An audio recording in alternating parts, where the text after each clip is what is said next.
Just a quick thought. Look, I'm fairly ignorant about politics, economics, and even current events.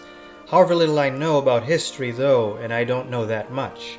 I think I know even less about current events, so the past of the world is more familiar to me than its current state, at least for certain parts of the world. That said, this is just my impression as a layman. Most countries in the world only allowed their own citizens to vote. In the past, even most said citizens were often excluded. For example, people who didn't own land or property in the United States, not to mention certain ethnic groups. In the United States or Britain, and I'm sure in many other places, all women used to be excluded from the vote. Only later was it decided that everyone would be allowed to vote. In different stages, of course. In the United States, for instance, first blacks, then women were allowed to vote. It's not like we woke up one day and said, "Hey, everyone should vote now, good. Gonna swing by the gym later." One could imagine the rationale behind those reforms was that, after all citizens lived in the country and were impacted by the votes, because they are affected by the laws and the persons elected, so they should be able to participate in deciding who rule them and what laws govern them. We still exclude children, of course, but there's an argument there. Perhaps not as much for excluding immigrants who do live in the country, sometimes even legally. Yet often they don't get to vote. But putting that aside, it looks like all is well in the best possible world. There's nothing one could do to improve things. No one's excluded, etc., etc. And we are so much better than our ancestors. No one impacted by our choices of leaders or laws is being excluded anymore. Wait a second. Are the citizens of the United States the only persons impacted by the choice of the president and congressmen in the country? You might disagree if you were an immigrant right now, dealing with ICE, or someone who planned on studying in the US until Trump was elected and certain measures put in place. You would probably disagree if you had been in certain parts of the Middle East at the start of the 2000s during, say, the Iraq War. There are probably many other countries affected in various ways, whether by tariffs and other measures by the United States, perhaps the most impactful country in the world. Many other countries in the world also have an effect more or less great on the rest of the world. I would imagine China, for instance, or nations involved in providing oil or other merchandise to the rest of us. The influence of outsiders is probably happening in ways I have no idea about. I'm no expert on these matters. But I think everyone, including actual experts, would agree that the impact isn't non-existent. Now then, are we in the position of the property owners of the past today, withholding their right to vote from other citizens in the day of those property owners? Are we like them when we decide that only adult citizens of the United States can vote in US elections, and only residents of Florida can vote for their local leaders or laws, even if those might in some ways affect some people in neighboring Georgia or relatively distant New York? Are we being excluded like those who did not own property?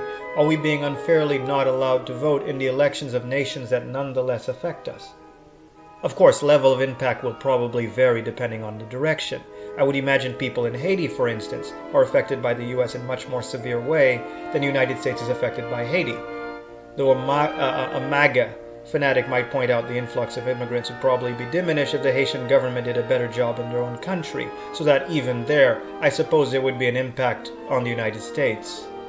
Actually, I'm not sure those maga fanatics bother thinking about what's going on, where the immigrants come from, or really care.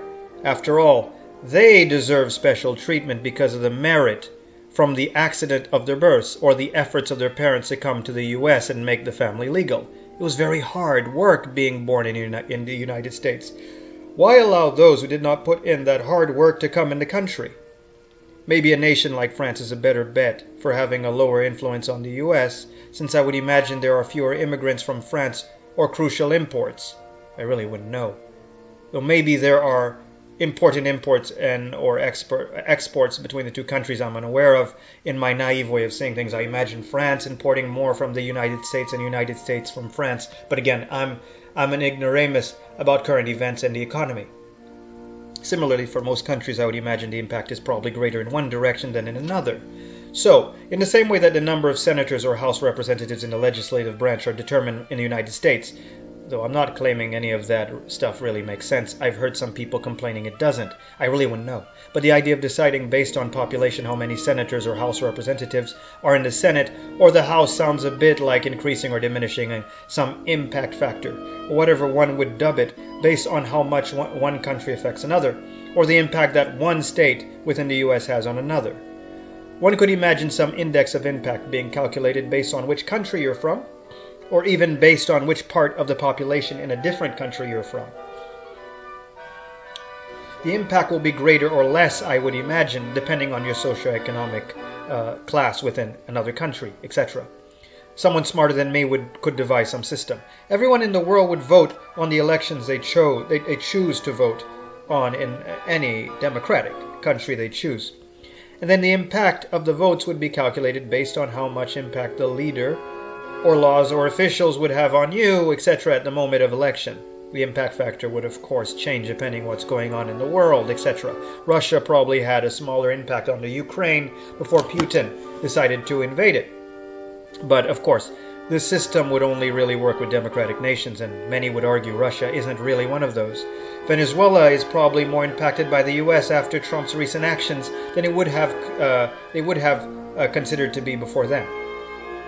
And Greenland perhaps also right now. A similar system could apply to elections within different states of the US. Maybe some states affect other states more than the impact is felt in the opposite direction, and said impact would be different from person to person within a given state. Maybe a rich man in New York's impact factor is much smaller than a poor person's impact factor with respect to, I don't know, electing some representative from California. These are random examples. I really don't know how all this would work.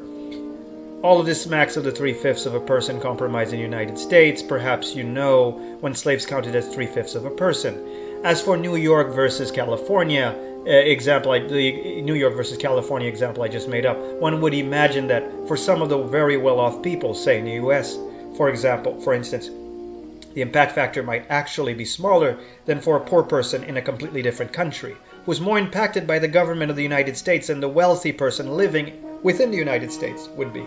Or maybe not, I don't know. Just a thought from someone with no expertise. I'm sure many people, if only for patriotic reasons, would strongly disagree, saying the choice of politicians or laws in the US is none of the business of those who aren't American. Of course, to agree or disagree with that statement, one would have to first define none of their business. A patriotic person might think an outsider should automatically not have a say because of our artificially defined countries and the randomness of our births.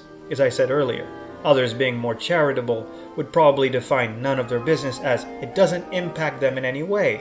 While I think we should be concerned even for those who are impacted by things that don't affect us personally, so voting to help them would make some sense. This way of seeing things is more reasonable than the other way, in my view. So using that definition that something that affects you is your business, is it really true that the choice of laws and leaders of the US is none of the business of everyone who isn't an American citizen? Are they really not impacted by the decisions of the American government? Thanks for watching. As usual, please like and subscribe.